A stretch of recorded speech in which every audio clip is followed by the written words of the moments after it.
गोरोबा काका, झोप महाराज, बोधे बाबा, वक्ते बाबा, सर्वत्र संत मंडळी आणि गावकरी सज्जन उपस्थिती, माता भगिनी तथा आमच्या या ठिकाणी उपस्थित असणारी सर्वत्र टाळकरी मंडळी, मृदंगाचार्य, गायनाचार्य, भालदार, चोपदार, विनेकरी, पहारेकरी, साऊंड सिस्टीम वाले, नियोजन करणारी सर्व मंडळी, गावकरी मंडळी, बाहेर गावावरून आलेले टाळकरी, माळकरी, जाणती पारमार्थिक श्रोते मंडळी, सर्वांच्या समवेत उपस्थितीमध्ये कीर्तन रूपी सेवेकरता घेतलेला अभंग समर्थ सद्गुरू हिंदू हृदय सम्राट विश्व वंदे महाराष्ट्र भूषण छत्रपती शिवाजी महाराजांचे गुरु असलेले जगद्गुरु तुकोबाराय यांच्या गाथ्यातील 4 चरणाचा अभंग सेवेकरता घेतलेला आहे. विठ्ठल अभंग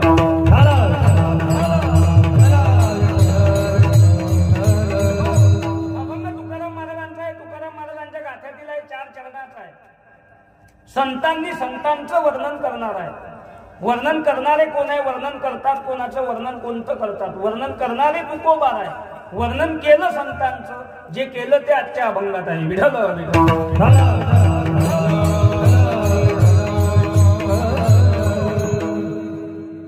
आपलं हे पैलपाडा गाव आणि आपल्या गावामध्ये सालाबाद प्रमाणे सुरू असलेला हा श्रीमद भागवत कथा व अखंड हरिनाम संकीर्तन सप्ताह संपन्न होत आहे. साधू संतांची कृपा, आशीर्वाद, सर्व तरुण मुला मुलींचं भाग्य, आपल्या आई वडिलांची पुण्याई, पूर्वजांचा आशीर्वाद, सुंदर अशा प्रकारे आपल्या गावामध्ये हा कार्यक्रम पार पडत आहे. आणि याही वर्षी तेवढ्या थाटात तेवढ्या सुंदर अशा प्रकारे या ठिकाणी नियोजन करण्यात आलं. आजचा दुसरा दिवस नाही का, वर्ष किती आहे, सालाबाद प्रमाणे सुरू असलेला आहे.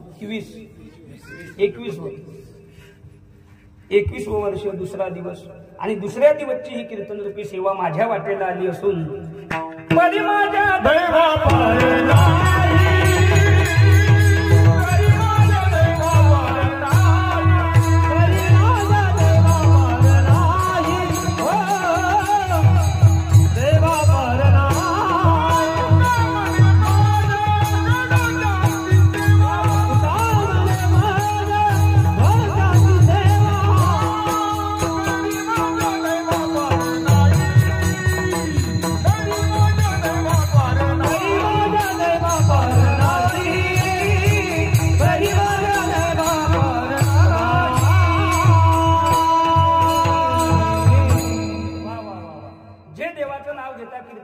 ऐकता, भगवंताची भक्ती करता, रोज मंदिरात जातात, विको कमी द्या, रोज मंदिरात जाता, भगवंताची भक्ती करता, त्यांचा हरिक देवाले वाटते. आणि तुकाराम महाराज म्हणतात, असे जे कोणी आहे देवाचं नाव घेणारे, कीर्तन प्रवचन ऐकणारे, भगवंताची भक्ती करणारे, त्यांची सेवा जर माझ्या हातून घडली तर परी माझ्या दैवा पार नाही, माझ्यासारखा भाग्यवान कोणी नाही. तुकाराम महाराज म्हणतात, जे देवाचं नाव घेता, कीर्तन प्रवचन ऐकता, भगवंताची भक्ती करतात, त्यांची सेवा जर माझ्या हातून घडली तर माझ्यासारखा भाग्यवान कोणी नाही. मग आज आपण सगळे या ठिकाणी कशासाठी येऊन बसलो, कशासाठी आलो आपण, झोपले काय, कशाला आलो, कीर्तन ऐकायला आलो. बरोबर आहे की नाही, बोलत जा कीर्तनात. कीर्तन ऐकायला आलो, मग आपला हरिक देवाला वाटते की नाही, वाटतेच महाराज. पण कीर्तनाचा नियम आहे, कायेनं वाचेनं आणि मनानं कीर्तन ऐकलं तर आपला हरिक देवाला वाटते. कायेनं म्हणजे हातानं टाळी वाजली पाहिजे, तोंडानं देवाचं नाव घेतलं गेलं पाहिजे, आणि कीर्तनात माणूस रंगून गेला पाहिजे. असं जो कीर्तन ऐकते त्याचा हरिक देवाला वाटते. टाइमपास म्हणून येणं वेगळं, घरी झोप येत नाही म्हणून येणं वेगळं, आणि खास कीर्तन ऐकायसाठी येणं वेगळं. नियम आहे. नातू झोपू देत नाही म्हणून येणं वेगळं, रोज पंगत आहे म्हणून येणं वेगळं, आणि खास कीर्तन ऐकायसाठी येणं वेगळं. महाराज पायासाठी येणं वेगळं, चांगली चप्पल दिसली तर गायब करण्यासाठी येणं वेगळं, आणि खास कीर्तन ऐकायसाठी येणं वेगळं. म्हणजे कीर्तनाचे नियम आहे. मग कोण कशासाठी आलं ज्याचं त्यानं तपासा. हातानं काळी वाजली पाहिजे, तोंडानं देवाचं नाव घेतलं गेलं पाहिजे, आणि कीर्तनात माणूस रंगून गेला पाहिजे. असं जो कीर्तन ऐकते त्याचाच हरिक देवाला वाटते. हातानं टाळी 2 तास कीर्तनात स्वतःला विसरून गेला म्हणजे स्वर्गातून वैकुंठातच आला. इथं बसले तुम्ही, आहे काय काही टेन्शन. 2 तास कीर्तनात स्वतःला विसरला म्हणजे स्वर्गातून वैकुंठातच आला. इथं स्वर्ग आहे, इथंच वैकुंठ आहे. 2 तास वर काही नाही. वर काय आहे हे मी तुम्हाला सांगलं असतं, पण मी अजून गेलो नाही. ज्या वक्ती मी वर जाईन त्या वक्ती तुम्ही मिस कॉल मारला, मग मी सांगेन कसं यायचं. 2 तास तास हाताने टाळी वाजली पाहिजे, तोंडाचं देवाचं नाव, बिंदास बसायचं महाराज. आणि ज्यानं आपलं कीर्तन ऐकलं त्याला 6 महिने अटॅक येत नाही. हा कीर्तनाचा पहिला नियम. आवाज सगळ्याला येते ना, मागच्या येले आहे अशी मंदामध्ये जागा सोडायची, ते थोडं समोर येऊन बसायचं की कीर्तन झाल्यासाठी कुस्तीचा कार्यक्रम असते. काय असते इथं कीर्तन झाल्यावर या मोकळ्या जागे समोर येऊन बसायचं, म्हणजे आम्हाला चांगलं वाटते, तुम्हाला आता राहू द्या, आता खूपच टाइमपास होईल. म्हणजे महाराजने मी थोडं सांगायला बरं वाटते, तुम्हाला क्लिअर ऐकू येते. 2 तास टेन्शनच घ्यायचं नाही महाराज. काही काही लोक पहा तुम्ही एकट्यात हसतात, कधी पा चेहरा खुश. एकट्या जरी चालला रस्त्यानं तरी हसतच चालली, एकट्या जरी चालला तरी विचार चालूच असते त्याचा. आणि एखाद्याला इंजेक्शन जरी देऊन आणलं हशाचं, हसत नाही. कीर्तनात आमच्या पुढे येऊन कोणी म्हणेन त्याची वेळ का कपड्याच्या दुकाना पुढचा, कपड्याच्या दुकाना पुढे नसता का उभे असे कपडे घालून, त्याच्यात आपल्यात काय फरक आहे. इथं असं बसल्यापेक्षा घरीच वाकाया घेऊन जाऊ, हे काही तिकीटावर नाही. 2 तास अंगाचं पाणी झालं पाहिजे. सांगणाऱ्याचे बिल, ऐकणाऱ्याचे बिल. नाही तर आमचा चालला सांगायचा धंदा, तुमचा चालला ऐकायचा धंदा. आम्ही लागलो गाड्या घ्यायला, तुम्ही लागले वावरही केले. सुधारता कधी? एक दोघं नवरा बायको कीर्तन ऐकलं रस्त्यानं चालले. ते बाई त्या बोवाले म्हणे का आज कोणता अभंग घेतला महाराज ना? तो बा म्हणे काही लक्षच नाही बो माझ्या. तू सांग बरं म्हणे कोणता घेतला? ते बाई म्हणे घेतला नाही का तुम्ही संत माया बाप कृपावंत? तो बा म्हणे हाच घेतला म्हणे. बरोबर आहे. ते बाई म्हणे तुमचं माणसाचं काम असंच आहे म्हणे, या कानानं ऐकता आणि या कानानं सोडून देता म्हणे तुम्ही. तो बा म्हणे तुमचं महिला मंडळचं बरं आहे बा, दोन्ही कानानं ऐकता आणि तोंडानं सोडून देता. कोणी इकून ऐकते, इकून सोडून देते, कोणी दोन्ही कानानं ऐकते, तोंडानं सोडून देते. पण खरं ऐकेल ते जे इथं गेलं पाहिजे. 2 तास नाही तर घरीच. हे काही तिकीटावर नाही. पण किती टेन्शन घेतलं आपण. मागची तरी क्वालिटी कोणती आहे चांगली केली आपण चिंता, नातायसाठी, पोरायसाठी, सुनबाईसाठी घेतलं टेन्शन, ते तरी क्वालिटी कोणती चांगली आहे. बंगला आपण बांधला, झपेली सुनन पोऱ्या, आपला मुक्काम वर घ्या, 1 बास 2 वाकाय आणि गुस्ती चलो. तुमच्याकडे कसं आहे? मग वाडगं पहिले बांधायला पाहिजे ना, त्यानं बंगला पहिले बांधला आणि बंगला पुराने होत म्हातारा मेला. मग पोराईनं घराले नाव दिलं आबांची कृपा. आता आबा जर वाडग्यातच उचलली तर कृपा कशी काय? हे म्हणणं माझं नाही, महाराज देवाचं म्हणणं आहे. वृक्षाचे ही पानं हाले ज्याची सत्ता राहिली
पान हाले ज्याची सत्ता राहिली अहंता मग कुठी. भगवंताच्या आदेशिवाय झाडाचं पान बी हलत नाही. गाड्या खाली चालणाऱ्या कुत्र्यानं बैलाईचे आभार मानले पाहिजे.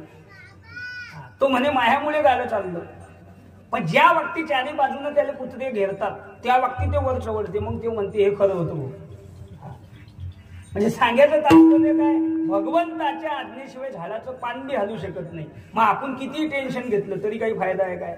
मग एकच काम करायचं, जिसकी रोटी उसको पुकारे दिल में रखा आराम, आणि दाने दाने पे लिखा है खाने वाले का नाम. समय से पहले और भाग्य से अधिक किसी को कुछ नहीं मिलता. म्हणून टेन्शनच घ्यायचं नाही. 2 तास हातानं टाळी वाजली पाहिजे, तोंडानं देवाचं नाव घेतलं गेलं पाहिजे, कीर्तनात माणूस रंगून गेला पाहिजे.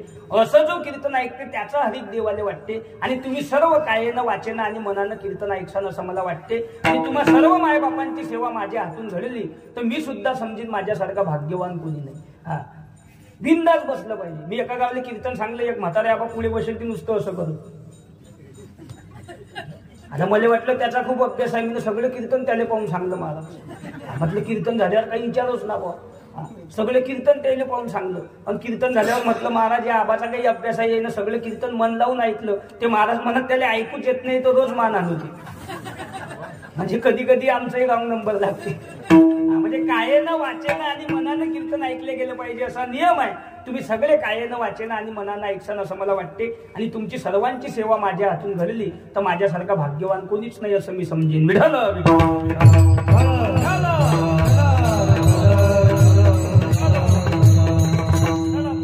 अभंग तुकाराम महाराजांचा आहे. तुकाराम महाराजांच्या गाथ्यातील आहे, 4 चरणाचा आहे. संतांनी संतांचं वर्णन करणार आहे. संतांनी संतांचं वर्णन का करावं, कारण जगामध्ये हिताचं सांगणारे 2 झाले, एक संत आणि दुसरे आईबाप. माझा मुलगा डॉक्टर झाला पाहिजे हे बापाला वाटलं, माझा मुलगा इंजिनियर झाला पाहिजे हे बापाला वाटलं, माझा मुलगा वकील प्राध्यापक झाला पाहिजे हे बापाला वाटलं. जगातल्या कोणी आईनं मुलाकडे धन दौलत मागितली नाही, जगातल्या कोणी आईनं मुलाकडे पैसा मागितला नाही, जगातल्या कोणी आईला असं वाटत नाही माझ्या लेकरानं मला चांगला दागिना आणून दिला पाहिजे, माझे लेकरं माझ्या डोळ्याच्या समोर सुखी राहिले पाहिजे हे आईला वाटलं. आणि या जगाचं चांगलं झालं पाहिजे हे संत सोडून तिसऱ्या कोणाला नाही वाटलं. विठ्ठल विठ्ठल.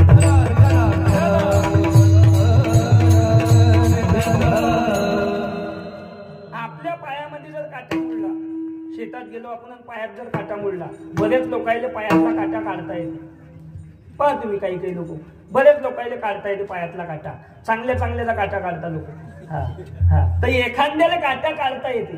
तसा माणूस जर आपल्या घरी आला काटा काढण्यासाठी तर त्याला 1 कपभर चहा ठेवणं पडते, तर तो सुई वापस देते, नाही तर तो सुई घेऊन घरी जाते. मग पायातला काटा जर कोणी फुकट काढू शकत नाही तर जगाचे हित कोणी फुकट करीन काय. म्हणून हे 2च झाले, एक संत आणि दुसरे आईबाप. तिसरा जगाला सुखी करणारा कोणी जन्माला आला नाही. मग संत म्हणावं कोणाला. वारकरी संप्रदायामध्ये जगाच्या इतिहासात ज्ञानोबा सारखं ज्ञान नाही, तुकोबा सारखं वैराग्य नाही, नाथबाबा सारखी शांती नाही, नामदेवरायासारखी भक्ती नाही, गरुडासारखी भरारी नाही, गंधर्वासारखं गायन नाही, सीतेसारखी पतिव्रता नाही, रामासारखं आचरण नाही, रावणासारखी श्रीमंती नाही, बापाविना दया नाही, बहिणीविना मया नाही, आईविना प्रेम नाही, नर देहानंतर दुसरा देह नाही, हा गेल्यावर पुन्हा भेटत नाही, साधूविना कृपा नाही, बसलेल्या लोकांमध्ये एक बी एकासारखा नाही. आणि महाराष्ट्राच्या मातीत वारकरी संप्रदायाला तोड संप्रदाय जन्माले आला नाही.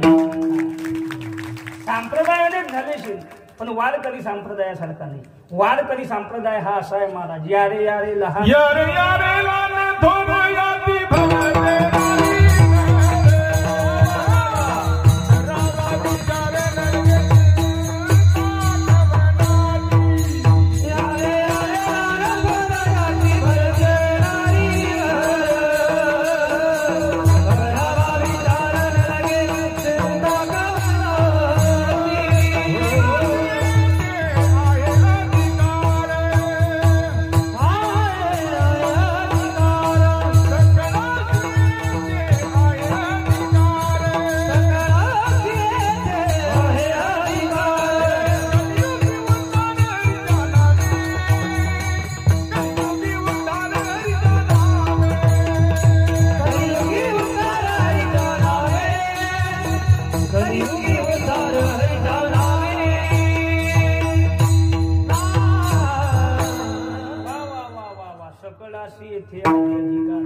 भगते खाऊन पिऊन या, दात पडल्यावर या, नाताईनं हाणल्यावर या, घरातून हुसकून दिल्यावर या, आपण या माळ घाला शुद्ध व्हा, खट नट यावे शुद्ध. करायची आहे, म्हणून वाद करण्यासारखा संप्रदाय नाही. पहिला मुद्दा संपला. दुसरा सुरू झाला. भारतासारखा देश नाही, महाराष्ट्रासारखी भूमी नाही, ज्ञानोबा तुकोबा सारखे संत नाही, ज्ञानेश्वरी गाथा रामायण भागवत शिवपुराण सारखे ग्रंथ नाही, पंढरपूर सारखं तीर्थक्षेत्र नाही, पांडुरंगासारखं दैवत नाही, अन्नासारखं दान नाही, द्वादशी सारखी पवित्र तिथी नाही, गायत्री मंत्रासारखा श्रेष्ठ मंत्र नाही, आणि महाराष्ट्राच्या मातीत शिवाजी महाराजांनंतर दुसरा छत्रपती नाही. राजे अनेक झालेशील पण छत्रपती एकच. आज एक शिवाजी राजा नसता तुम्हा मला परमिशन काढणं पडली असती. हुजूर हा हम थोड़ा नाम संकीर्तन करना चाहते हैं, आपकी इजाजत हो तो. काशी की कला जाती थी, मथुरा में मस्जिद होती थी, एक शिवाजी न होते तो सबकी ही सुन्नत होती थी. आज दिल्लीच्या तख्तावर परकीयांची सत्ता असती, तुम्हा आम्हाला जाऊन परमिशन काढणं पडली असती. पण एक लाल मायेनं असा घडवला, वयाच्या 14व्या वर्षी 18 पगड जाती सोबत घेतल्या, स्वराज्याची स्थापना केली. 16व्या वर्षी तोरण्याला तोरण बांधलं. 35 वर्ष महाराष्ट्राच्या मातीची सेवा करून स्वराज्य तुमच्या आमच्या हातात दिलं. आता ऐसे होणे नाही. मग जसं शिवाजी महाराजांनंतर दुसरा छत्रपती होणे नाही, तसं कोणी किती बी ज्ञानी होऊ द्या, ज्ञानोबा इतके कोणी होऊ शकत नाही. किती दिवस शाळेत जा, कोणती पदवी घ्या, किती शिका, पण ज्ञान ज्ञानोबा.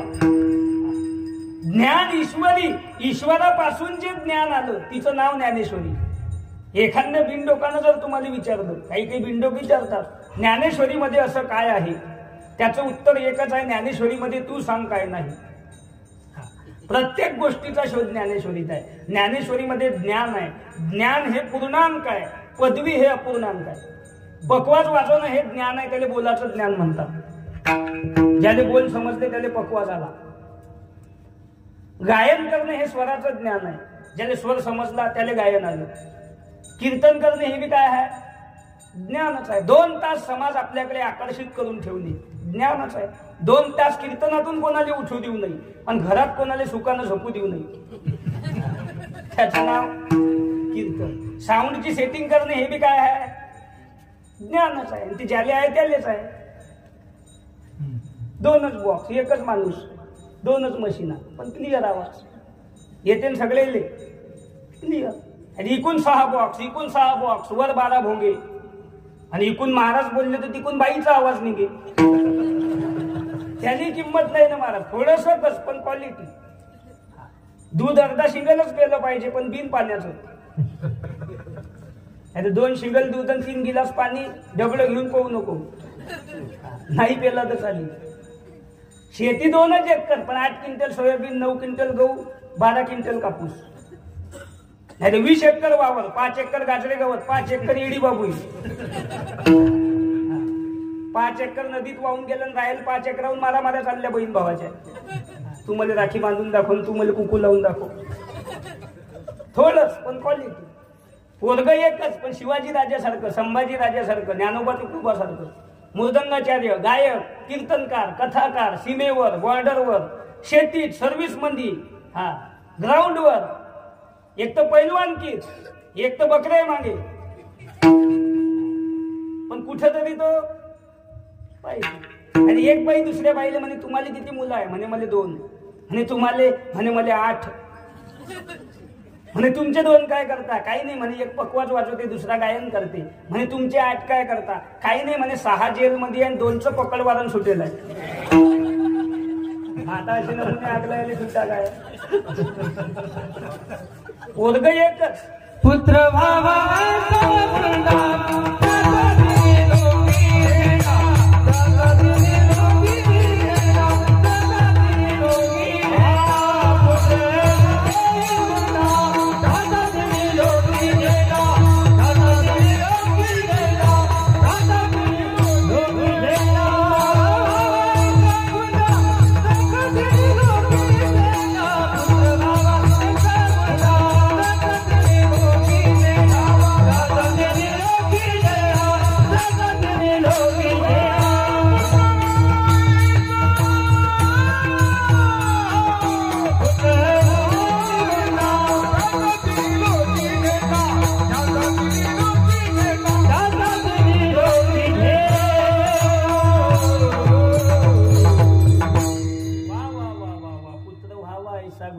त्याचा तिन्ही लोकी झेंडा, एक कुळात, दोन समाजात आणि तीन देवाजवळ, तिन्ही लोकी झेंडा एकच. पण शिवाजी राजासारखा, संभाजी राजासारखा हा, नाही तर पोरं 11 म्हातारं दिंडीत, नसते झाले तर पुरलं असतं. ज्याले नाही तोही दिंडीतच आहे, याले 11 आहे हा बी ना घेऊनच आहे. सांगायचं तात्पर्य एकच, पण क्वालिटी. शेती 2च एकर, थोडेच दिवस जग्याचं. हा, काही काही लोक आम्हाला म्हणतात महाराज आमचा म्हातारा 120 वर्षाचा आहे. हा, सगळे गेले आमच्या घरातले, फक्त हेच राहिले जुनं खोड. आमच्याकडे म्हणतात लोक, सगळे गेले आमच्या घरातले, फक्त हेच राहिले जुनं खोड. मी म्हटलं त्याच्या गळ्यात माळ आहे काय? म्हणे नाही लेख. म्हटलं मग ठुईले कशाला इतके दिवस? 120 वर्षाचा होऊन जर त्याला नाताचा उद्धार समजत नाही, तो आज बी पुलावून फेकला गोटा बांधून, त्याच्यापासून काही जळत नाही. 60-60 वर्षाचे 2 ठेवा पण माळकरी. चालताना असं चाला, दोघांना रामराम केला पाहिजे. बसताना असं बसा, 2 माणसं जवळ येऊन बसले पाहिजे. आणि मरताना असं मरा, ज्याला समजलं आपण मेलो, त्याच्या डोळ्यात खळखळ आसू आले पाहिजे, त्याला म्हणता मरण. ज्या दिवशी भाकर नाही त्या दिवशी उपाशी झोपा, ज्या दिवशी झोपायला गादी नाही त्या दिवशी जमिनीवर झोपा. पण 100 दिवस कोल्हाहून जगल्यापेक्षा 10च दिवस पण वाघ म्हणून जगा, त्या जगण्याला किंमत आहे. शिवाजी राजे 35 वर्ष पण छत्रपती. तुकोबाराय 35 वर्ष पण छत्रपती जगद्गुरु. संभाजी राजे 32 वर्ष पण धर्मवीर. तानाजी मालुसरे 33 वर्ष पण नरवीर. बाजीप्रभू नरवीर. माऊली 22च वर्ष पण जगाची माऊली झाली. आपला 120 वर्ष अप्पा. कोणता ना तू काही शेळ देव गप्पा. 120 आणि 130 थोडेच दिवस पण क्वालिटी. 120 वर्ष चांगदेव बनूच नको, थोडेच दिवस. कारण ही संस्कृती साधी नाही महाराज. गळ्यामध्ये जर आज लहान लेकराच्या गळ्यात जर माळ टाकली, तो पुढे चालून दारू पिऊच शकत नाही, कारण त्याच्या तोंडाला कुलूप लावणार आहे. जसं एखाद्या दरवाजाला कुलूप लावलं म्हणजे घरात एंट्री नाही, तसं हे तोंडाले कुलूप लावणार. एकदा तोंडाले गळ्यात माळ टाकली म्हणजे तो वाईट गोष्टी करू शकत नाही. ही ताकद या माळेत. सांगायचं तात्पर्य थोडं पण क्वालिटी. पण आज असं झालं, नोकऱ्या झाल्या कमी आणि पदव्या झाल्या जास्त. एक दिवस एवढे डॉक्टर होतील, आपल्याच नाळ्या आपण तपासा. आबानं नाताची बुडीनं बुड्याची. मास्तर एवढे होतील, आपले पोरं घरीच शिकवा. A for apple, B for ball, C for माजर, D फॉर कुत्र चालते. पूर्वीच्या काळात 10वी पास 12वी पास टपची पदवी होती. बरेच लोक म्हणतात मी जुन्या काळातला मॅट्रिक पास आहे गड्या. मला तलाठ्याची नोटीस आलती पण आमचा बुडा म्हणे जाऊ नको. आहे ना ते. मी तलाठी झालो असतो, मी जुन्या काळातला मॅट्रिक पास आहे, पण परिस्थिती गरिबीची होती, शेती सांभाळणारं कोणी नव्हतं म्हणून मी गेलो नाही. म्हणजे जुन्या काळातला मॅट्रिक पास टपची पदवी होती. आताच्या काळातला 12वी पास बकरे घेऊन जाते, मोबाईल उचकते बाबू खाली. मग 10वी 12वीला हॅलीव राहायला काय? म्हणजे पदव्या झाल्या जास्त, नोकऱ्या झाल्या म्हणजे ज्ञानी झाले कमी आणि पदव्या झाल्या जास्त. जसं पदवी कोणतीही घ्या तुम्ही. आता एखादी डॉक्टर झाले, पुरे आहे का ते कोणताही एक विषय येते. माणसाला डॉक्टर म्हशीला चालत नाही, म्हशीला डॉक्टर कुत्र्याला चालत नाही, कुत्र्याला डॉक्टर काननाक घशाला चालत नाही, काननाक घशाला थंडी तापाल नाही. आणि कोरोनाला डॉक्टरची गरज नाही, लाटा आले बी गेले. एखादी इंजिनियर झाली, इंजिनियर पुरे आहे काय? कोणताही एक विषय. एखादी आता मृदंगाचार्य महाराजा, काहीले वाजवता येते म्हणता येत नाही, काहीले म्हणता येते वाजवता येत नाही. ज्याला दोन्ही येत नाही त्याला कीर्तन येते. काहीले वाजवता येते म्हणता येत नाही, ज्याला काहीले म्हणता येते वाजवता येत नाही. ज्याला दोन्हीतले येत नाही त्याला कीर्तन येते. ज्याला कीर्तन येते त्याला दोन्ही येत नाही. ज्याला तिन्ही बी येत नाही त्याला चोपदारचं काम येते. चोपदारी गायब झाले.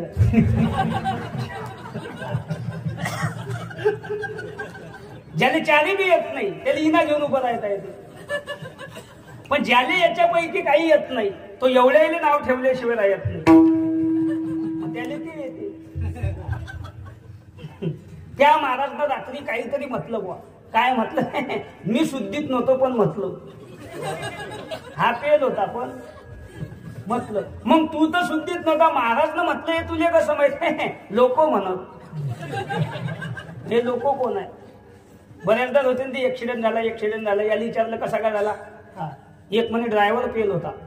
याला विचारलं तू कुठे होता, मी घरीच होतो. हा घरी होता आणि ड्रायव्हर फेल होता. मग तू तर घरी होता, ड्रायव्हर फेल होता हे तुझे कसं माहित आहे, लोक म्हणत. म्हणजे ज्या बाबतीत समोरचा माणूस म्हणते लोक म्हणतात, लोक म्हणतच नाही, याले म्हणणं आहे पण पलटी खाऊ. आणि तशाची संख्या झाली जास्त. 25 टाळकरी एकत्र येऊ द्या, एक दारू पिणारा बोलू देत नाही. तो म्हणते मालकरी काय लायकीची आहे, भाऊन पाहायला. तुमच्यात धमक असेल तर अर्धा पिऊन दाखवा. म्हणजे आमची ज्ञानेश्वरी गेली आणि गाथाही गेला, 40 रुपयात तो आमचा बाप झाला. आणि तशी संख्या झाली जास्त. कारण खरं चालत नाही महाराजा. एका डॉक्टरच्या दवाखान्यापुढे बोर्ड होतं 24 तास सेवा अकोल्यात. 24 तास सेवा म्हणजे जा पेशंट आजारी पडलं तर या भाऊ आमच्याकडे 24 तास सेवा. एक रात्री 1:30 वाजता झोपेतून उठला दारू उतरल्यावर, घरी जायला साधन नाही, त्यानं ते बोर्ड वाचलं. 24 तास सेवा. गेला डॉक्टरच्या दवाखान्यापुढे, बेल वाजवली, डॉक्टर उठले म्हणत जय हरी. काय झालं, पेशंट इज व्हेरी सिरियस. म्हणजे पेशंट खूप आजारी आहे, लवकर झाला. बरं ठीक आहे. डॉक्टरनं घड्याळकडे पाहिलं, म्हणत आता तर 1:45 वाजले, म्हणूनच तुमच्याकडे आलो. डॉक्टरनी वाटलं बरं आजचा टाइम आहे, 100-150 बिचारा शिल्लक दिन आपल्याला. डॉक्टर साहेबांनी मोटरसायकल काढली, आले मागे बसवले, याच्यावर बॅग दिली, 2 जण आले बरोबर गावालो.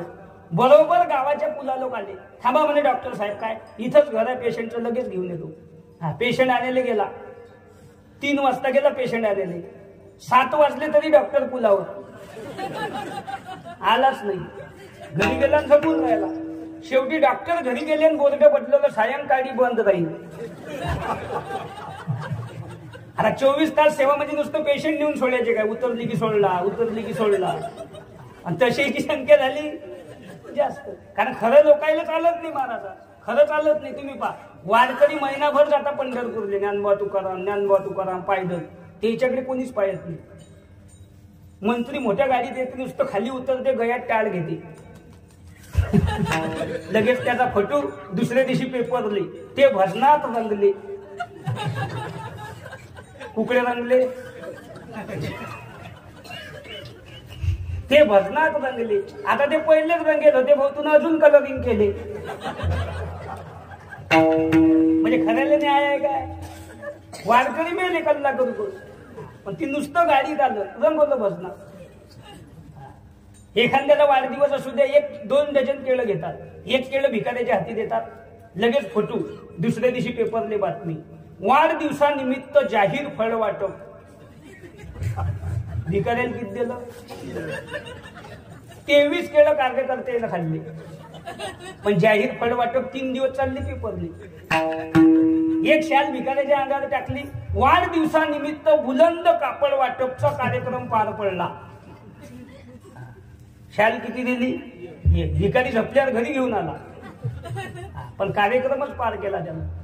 राष्ट्रगीत पाटणी झेंड्याचा उभा केला, भारत माता की. गुरुजीनं सावधान म्हटलं, यानं अशी दंगडी केली. मग झेंडा खाली घ्या, याले उलट अटकून ठेवा. कशाला नेलं ते, कारण ही संस्कृती साधी नाही महाराज, पण खऱ्याला न्यायच नाही, खरं चालत नाही लोकांच्या. आता आम्ही खरं बोलतो ना, लोक म्हणतात कोणा अंदर ते आपल्याला नाही पटलं बुवा. कसं पटीन भाऊ, हे खरं आहे ना. आणि मा तुला पटलं पाहिजे हे सांगलं कोण, असं तुझ्या बायकोच तुझं पटत नाही, मग आम्ही तर महाराज आहे. पण चांगलं सांगणं आमचं काम आहे. घरी पत्र नेऊन देणं पोस्टमनचं काम आहे. त्याला थोडी माहित आहे मौतीचं आहे की लव्ह मॅरेज आहे. एकानं पोस्टमनची गच्ची धरली, मा पावला मेला कसा काय, तो म्हणे अरे भाऊ ते तू पाय, आता मी पत्र आणलं. तसं चांगलं सांगणं आमचं काम आहे, ऐकलं न ऐकणं तुमचं काम. आपल्या कीर्तनाला फक्त विनोदाची झालेलं आहे, पण यातला एक शब्द इथं जाणार आहे. फक्त जाणकार ऐकणारा पाहिजे. जाणकार ऐकणारा असला तर इथंच जाईन आपलं कीर्तन. कारण सांगायचं तात्पर्य काय, खरं चालत नाही आज. म्हणून पदव्या झाल्या जास्त, नोकऱ्या झाल्या कमी. शाळा तर इतक्या झाल्या, येड्या बाबू सारख्या शाळा झाल्या. पोरं कमी पडली, इतक्या शाळा झाल्या. गुरुजी गावात इंटर रजिस्टर पेन घेऊन पोरं सापडलो, आमच्याकडे टाका. हे म्हणता आमच्याकडे टाका, ते म्हणता आमच्याकडे टाका. आता आम्हाला एकच आहे, कुठे टाका. बरं लेकरू काही अर्जंट याची गोष्ट नाही, ती गाडी उभी कर मी लेकरू आणतो. ज्या वक्ती 5-5, 6-6 लेकरं होते म्हाताऱ्या माणसाच्या काळात ताईनं शाळा काढल्या, पोरं ढोराय मागे जाऊ जाऊ डाबडुबली खिव खिव चिचा बोरं खाऊ खाऊ मेले. आता पोरं कमी पडले तर येईल उताला. बरं लोकांना पोरं आणा कुठून? ज्याले बायको आहे त्याला सरकार तिसरा होऊ देत नाही. ज्याले बायको आहे त्याला सरकार तिसरं होऊ देत नाही. हम दो हमारे दो. ज्याले बायको आहे त्याला तिसरं होऊ देत नाही. आणि जे बिचारे बायका करायच्या मार्गावर आहे त्याला कोणी बायको देत नाही. पोरं येतील कुठून? आणि वरून आपण बोंबलतो लोकसंख्या वाढली. आपली वाढली काय? आपली वाढली? आजारी आहे का तुम्ही एवढे लोक? हा मग बोलत जा. आपली वाढली काय? आपल्या घरात 4 माणसं आहे. किती आजी? 4. मुलगा मुलगी पती पत्नी किती झाले? 4. आता मुलीचं लग्न झालं, मुलगी निघून गेली, किती राहिले? 3. मुलगी गेली, सून आली, 4. सून आली, सासू मेली. सून आल्यावर सासू कशाला जाईल? सून आली, सासू मेली, किती झाले? 3. सासू मेली, नातू झाला, 4. 5 नाही होत तर कुठं गेला? लोकसंख्या आपली वाढली काय? रस्त्याच्या बाजूनं भिकारी झोपता पाय ठोकून अकोला सारख्या शहरात, त्याला 11 लेकरं आहे. किती? 11. जैतन आपल्या दुधावरचं, भाकरी आपल्या घरच्या, पळम आपला चोरून नेला, कमी जास्त बोलसान आपल्याला हाण्याला घ्या. 11 लेकरं रोडच्या बाजूनं राहता, रोडच्या बाजूनं झोपता. हाय का त्याला फॅन? हाय का त्याला एसी? हाय का त्याच्या अंगाला अथरून? हाय का त्याला पांघरून? वरून एवढी थंडी आहे, हाय का त्याला स्वेटर? हाय का त्याला मोफलर? हाय का त्याला उन्हात पायाला चप्पल आहे? हाय त्याच्या अंगाला कपडा? हाय त्याला पोटभर भाकर? हाय त्याच्या डोक्याला तेल? हाय त्याला फेरेन लावली? पण कसे झोपतात? वा वा वा वा. कुत्र्याची मारामारी आथरुणावर येऊन पडली तरी उठत नाही. आणि लखपतीच्या बंगल्यात नुसती माजर कोतू द्या, म्या उठला, उघडा भम भोपळा. संडासात बॅटरी चमकून, बाथरूम मध्ये चमकून, त्याची सावली पाहून मागे सरकला, 4थ्या मजल्याहून 3वर पडला. म्हशी दोर तोडून पळत निघल्या, म्हशीवाला भेला चोर आली की काय? विठाला विठाला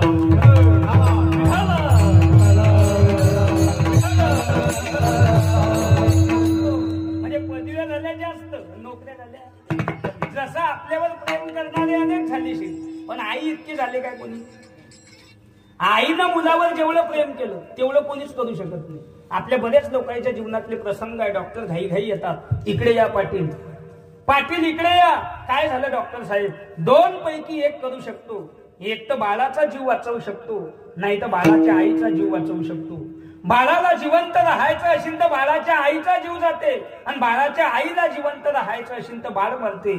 सांगा काय करू? बापाच्या तोंडातले शब्द आहे, डॉक्टर साहेब बाळ मरू द्या, मेलो तो, आमची पत्नी जगवा. त्याच वेळी डॉक्टर आतमध्ये जातात, त्या ताईला विचारतात, ताई मोठं धर्मसंकट आहे, कुठून डॉक्टर झालं माझं मलाही कळत नाही. 2 पैकी 1 करू शकतो. एक तर बाळाचा जीव वाचवू शकतो, नाही तर तुमचा वाचवू शकतो. तुम्हाला जिवंत राहायचं असेल तर बाळ मरते, आणि बाळाला जिवंत राहायचं असेल तर तुमचा जीव जाते. सांगा काय करू? मायेच्या तोंडातले शब्द आहे. खरं सांगू डॉक्टर साहेब? अहो लवकर बोला, वेळ कमी आहे. डॉक्टर साहेब खरं सांगू? अहो लवकर बोला. डॉक्टर साहेब माझ्या पांडुरंगाची शपथ घेऊन सांगते, माझा प्राण गेला तरी चालेल, पण माझ्या कुळाचा दीपक जगवा. याले माय म्हणतात.